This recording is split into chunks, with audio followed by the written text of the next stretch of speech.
wibuke imigisha wahawe, wibuke imigisha y'Imana, imigisha Imana iguha, ibyo yakoze biragutangaza. Mwaramutse, Imana y'amahoro nibane namwe. Dushimye Imana cyane itugejeje muri iki gitondo cy'umugisha, nihabwe icyubahiro.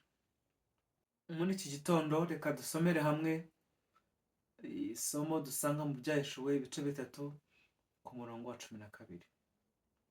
Unesha nzamugira inkingi yo mu rusengero rw'Imana yanjye, kandi ntazasohoka ukundi. Nanjye nzamwandikaho izina ry'Imana yanjye n'iry'ururembo rw'Imana yanjye, ari rwo Yerusalemu nshya izamanuka iva mu ijuru iturutse ku Mana yanjye, kandi nzamwandikaho izina ryanjye rishya. Tugiye kuririmba indirimbo ya 230, wibuke imigisha Imana yaguhaye, wibuke imigisha yose wahawe.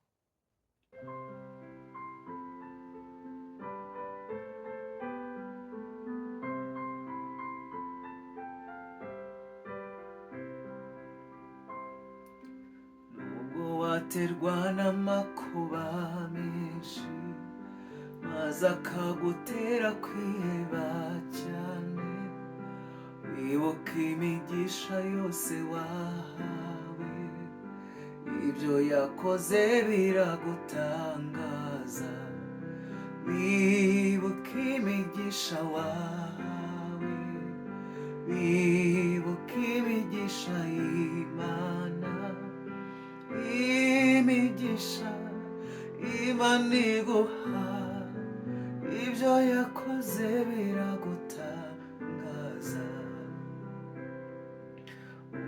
Uremerewe n'amaganya, umusaraba urakuremereye, wibuke imigisha yose wahawe, urubiririmbo uko bukeye, wibuke imigisha wahawe, wibuke imigisha y'Imana, imigisha Imana iguha, ibyo yakoze biragutangaza.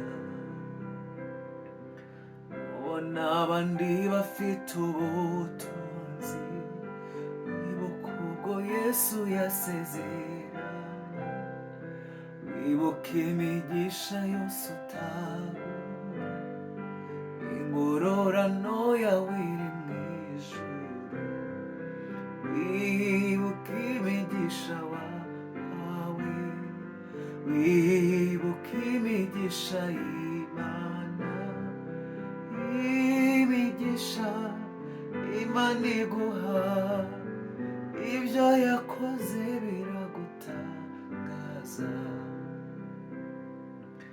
Ubwo waba utewe n'impagarara, zizaguhagarika umutima, wibuke ko ufite abamarayika baza kurinda baguhumurize.